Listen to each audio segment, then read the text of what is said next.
मित्रों नमस्कार, मैं हूं प्रदीप कुमार। आप देख रहे हैं पॉलिटिकल आइडिया। पॉलिटिकल आइडिया के आज के इस अंक में आप सभी दर्शकों का बहुत बहुत स्वागत है। दोस्तों, जिन 5 राज्यों के विधानसभा के चुनाव के परिणाम आए उसमें 3 राज्य ऐसे थे जहां पर कि परिणाम अपेक्षा के अनुरूप रहे। चाहे वो असम हो, चाहे वो पुडुचेरी हो, चाहे वो केरल हो, ये तीनों राज्य अपेक्षा के अनुरूप आए। चौथा राज्य जो पश्चिम बंगाल, वहां लगातार बीजेपी इस बार सत्ता में आई है। तो पिछली बार भी तो 77 विधानसभा सीटें जीती थी बीजेपी। नहीं, पिछली बार भी। इस बार अगर भारतीय जनता पार्टी लगभग 46% वोट पाने में सफल हुई है तो पिछली बार भी तो भारतीय जनता पार्टी को 38% वोट मिला था। लेकिन एक नई पॉलिटिकल पार्टी जो लॉन्च हो रही है, और वो पॉलिटिकल पार्टी यदि सत्ता में आ जाए, 108 सीटों पर चुनाव जीत जाए, और वो भी वो व्यक्ति जो पहली बार चुनाव लड़ रहा हो, मैं बात कर रहा हूं विजय की, टीवीके की, तमिलनाडु में। तमिलनाडु ने चौंकाया है पूरे देश को दोस्तों, और तमिलनाडु ने आज चौंकाया है। जो इस चौंकाने की बात भारतीय जनता पार्टी के पूर्व प्रदेश अध्यक्ष तमिलनाडु में के अन्नामलाई ने आज से 2 साल पहले कर दिया था। दोस्तों, मैं आपको एक वीडियो सुना रहा हूं जो अन्नामलाई का वक्तव्य, जो भाषण है, आज से 2 साल पहले क्या भाषण है दोस्तों। पहले आप सुनिए और फिर हम बात करेंगे इस पर आपसे। So 2024 to 2026 என்னை பொறுத்த வரைக்கும் sir, it will give 2 things. One, 100% nobody is going to form a majority government in 2026. இது ஆப்ஷன் ஏவா இருக்கும். So Tamil Nadu will see a pure first time alliance in 2026, option 1.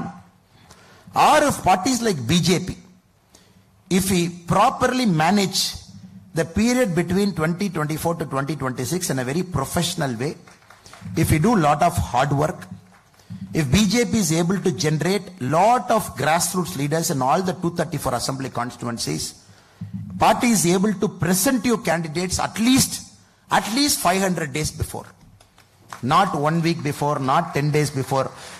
National Party has got its own problem because it's a cadre driven party. So BJP or party pathina cadre driven party. So Tamil Nadu politics is slightly unique. So Tirumba we will not see one party in Tamil Nadu who will say I got 118, I got 130, I got 150. That is gone, sir. Is before the model code of conduct, then it is BJP's election, sir. அதனால எப்படி அது போகுதுன்னு பொறுத்திருந்து பாப்பா sir. ஏன்னா என்னுடைய கிரேடுக்கு my rank and pay, I can only disclose this much. Then everybody has to take that extra bit of courage. எல்லாரும் அந்த extra bit of risk தமிழ்நாடுக்காக எடுக்கணும். But the party is ready, the cadres are ready. We believe it is our time. So I see a wonderful future for Tamil Nadu people. मित्रों, आपने सुन लिया, आपने सुना अन्नामलाई क्या कर रहे हैं। अन्नामलाई 2 वर्ष पहले, ये 2024 के शुरुआती दिनों का ये वीडियो है मित्रों, लोकसभा चुनाव से पहले का। लोकसभा चुनाव से पहले ही अन्नामलाई ने इस बात का अनुमान, अंदेशा जताया था कि आने वाले 2026 के विधानसभा चुनाव में किसी भी पार्टी को तमिलनाडु में बहुमत नहीं मिलेगा। अन्नामलाई ने स्पष्ट रूप से कहा था कि डीएमके हो चाहे एआईएडीएमके हो, इस बार कोई भी 118, 125, 130 का आंकड़ा आ ही नहीं सकता। कोई नया कॉम्बिनेशन, कोई नया गठबंधन ही सत्ता में आ सकता है तमिलनाडु में। इसके बारे में स्पष्ट रूप से अन्नामलाई ने कहा था। अन्नामलाई ने यह भी कहा था कि जब हम बात करते हैं किसी नए गठबंधन के सत्ता में आने का, तो हम बात भारतीय जनता पार्टी की करते हैं, क्योंकि भारतीय जनता पार्टी एक राष्ट्रीय राजनीतिक दल है, एक कैडर बेस्ड ऑर्गेनाइजेशन है। तो भारतीय जनता पार्टी को करना यह चाहिए कि चुनाव की घोषणा से 500 दिन पहले आपको दोस्तों बताऊं, याद दिलाऊं कि अन्नामलाई ने तमिलनाडु में, पूरे तमिलनाडु में पदयात्रा किया था, आपको याद होगा, ठीक है। और उसी का पदयात्रा का परिणाम था दोस्तों कि लोकसभा चुनाव में भारतीय जनता पार्टी अपने बलबूते पर 11.5% और पूरे एनडीए को, जो बीजेपी के साथ गठबंधन करके पट्टाली मक्कल कांची और एएमएमके का गठबंधन था, उन गठबंधन ने 19.5% वोट, मतलब मात्र 4%, 4.5% वोट कम था पलानीसामी के गठबंधन से। आप अनुमान लगा लीजिए।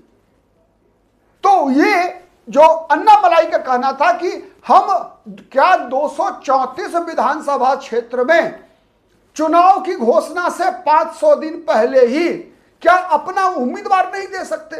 क्या वो उम्मीदवार एकदम फ्रेश होना चाहिए, जो जनता का भरोसा जीत सके अपने कामों से? 500 दिन उसके लिए उसे मिलना चाहिए अपनी पहचान अपने क्षेत्र में बनाने के लिए। आज क्या हुआ? आज टीवीके की जीत से क्या साबित होता है दोस्तों? एक एक शब्द जो अन्ना मलाई ने इस वीडियो में कहा है मित्रों, एक एक शब्द क्या सत्य होता हुआ नहीं दिख रहा है? क्या सत्य होता नहीं दिख रहा है कि 2024 से लेकर 2026 तक तमिलनाडु के जनता को, मतदाता को एक नए विकल्प के साथ यह भरोसा दिलाने की आवश्यकता है कि हम एडीएमके, एआईएडीएमके और डीएमके से अलग तमिलनाडु को एक नई राजनीति के दौर में ले जाना चाहते हैं। इसीलिए हमें 500 दिन पहले अपने 234 उम्मीदवारों की घोषणा कर देनी चाहिए, और इसमें यह चीज करने के लिए सबसे बेहतर पार्टी है भारतीय जनता पार्टी। सबसे बेहतर पार्टी है भारतीय जनता पार्टी। इस बात का दावा अन्ना मलाई ने किया था। तो दोस्तों, यह बताने के लिए, साबित करने के लिए सफिशिएंट है कि अन्ना मलाई के तरीकों से, अन्ना मलाई जिस रास्ते पर भारतीय जनता पार्टी को लेकर जा रहे थे 2025 के अप्रैल तक, आप कह सकते हैं, जब तक कि पलानीसामी के साथ भारतीय जनता पार्टी का केंद्रीय नेतृत्व ने गठबंधन नहीं किया था। अगर भारतीय जनता पार्टी उसी रास्ते पर चली होती तो शायद, मैं ये दावा नहीं कर सकता कि भारतीय जनता पार्टी सरकार बना लेती या भारतीय जनता पार्टी टीवीके की तरह कोई चमत्कार कर लेती। इस बात में कहीं कोई शक नहीं है कि जो माहौल तमिलनाडु की राजनीति में बनाया गया है, उस माहौल में भारतीय जनता पार्टी के लिए 5 साल पर्याप्त नहीं है। भारतीय जनता पार्टी को, तमिलनाडु की राजनीति को, तमिलनाडु के चुनाव को, जो स्थिति भारतीय जनता पार्टी ने जिस प्रकार से पश्चिम बंगाल में अपनी पार्टी को नर्चर किया है कि पहले 3 से 77 और फिर 77 से 207, तो ये लड़ाई भारतीय जनता पार्टी को तमिलनाडु में लड़ने की आवश्यकता है। और उसके लिए जब तक भारतीय जनता पार्टी अभी 1 से, पिछली बार 4 थी, 4 से 1 पर आ गई, 4 से भारतीय जनता पार्टी के लिए पहला चुनाव 4 से 50 का होना चाहिए था, 4 से 40 का होना चाहिए था। अगर भारतीय जनता पार्टी 4 से 40 और 50 की पार्टी बन जाती, तो अगर पलानीसामी से गठबंधन नहीं करती, अगर अन्ना मलाई के नेतृत्व में भारतीय जनता पार्टी लोकसभा चुनाव की तरह ही पट्टाली मक्कल कांची एएमएमके के साथ गठबंधन करके चुनाव लड़ती, पनीर सेल्वम डीएमके में नहीं गए होते, तो इस बात की बड़ी संभावना बन सकती है दोस्तों कि भारतीय जनता पार्टी इस बार 40-50 सीट भले ही जीत लेती, लेकिन इसके बाद जो 2031 का चुनाव होता,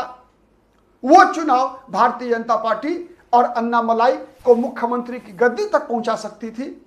आप इन विचारों से कितने सहमत हैं, कमेंट करके बताइएगा। आज के लिए इतना ही, फिर मुलाकात होगी किसी अन्य मुद्दे पर। तब तक के लिए नमस्कार।